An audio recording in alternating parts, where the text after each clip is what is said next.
India's national flag unfurls at Independence Day celebrations in Delhi, a symbol not only of 72 years of freedom from British rule, but now also perhaps of the country's nationalistic shift. Months after his landslide election win, Prime Minister Narendra Modi defended his recent decision to strip Kashmir of its special status. He said the step would restore the disputed region's past glory. It can greatly contribute to India's development journey. We should all make an effort to restore their old glorious days. The new arrangement is a result of these efforts, and it will work directly in the interest of citizens.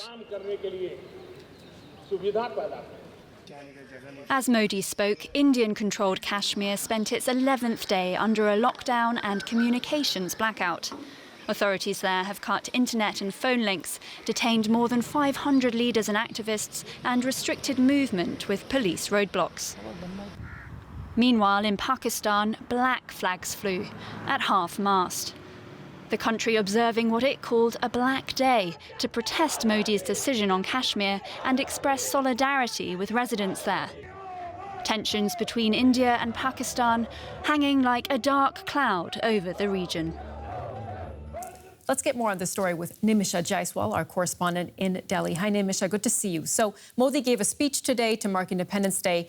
He said that he wants to restore Kashmir's past glory. What did he mean by that? Well, so Prime Minister Narendra Modi has once again reiterated that the last 70 years of this special status being in place has actually been detrimental to Kashmir. In a speech he made a few days ago as well, he talked about how it's responsibility for Indians to make sure that Kashmiris can now participate in India's development trajectory. And this is the point he reiterated today as well in his speeches. He said that Indians should feel proud that we are finally one nation, one constitution, referring to the fact that the Indian constitution did not apply to Kashmir in its entirety because of the special status. So this former glory he refers to is a reiteration of this point he's making, and which his entire government has been making, that the people of Kashmir should finally have access to the opportunities, the development, the growth trajectory that the rest of India does. But of course, this in the midst of an unprecedented, near complete communications blackout in the valley itself. Yeah, tell us more about that blackout and what's been happening during this time in Kashmir.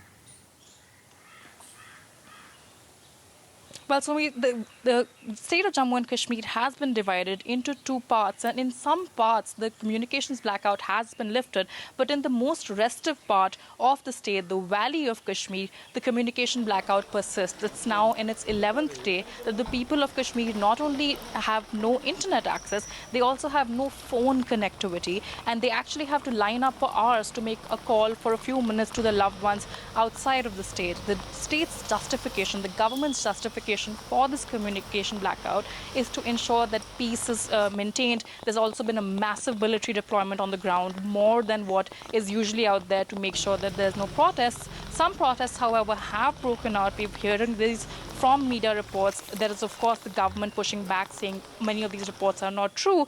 But the valley continues to be in shutdown, and we are still waiting to hear completely freely what the residents of Kashmir really think about this abrogation. Nimisha, just very briefly, if you can, Pakistan is furious, is now appealing to the United Nations Security Council to address India's actions. Can international mediation help diffuse tensions between Pakistan and India? Well, Sumi, I'm afraid the short answer is no. The UN and the US have weighed in, asking both countries to exercise restraint, but also do this through dialogue. The Pakistan's foreign minister himself a couple of days ago said, don't expect the international community to intervene. But of course, Pakistan continues trying to internationalize the issue and hopes that there will be intervention. However, because of economic interests in India's 1 billion strong population, this seems very unlikely. All right, our correspondent Nimisha Jaiswal reporting there in Delhi. Thank you very much.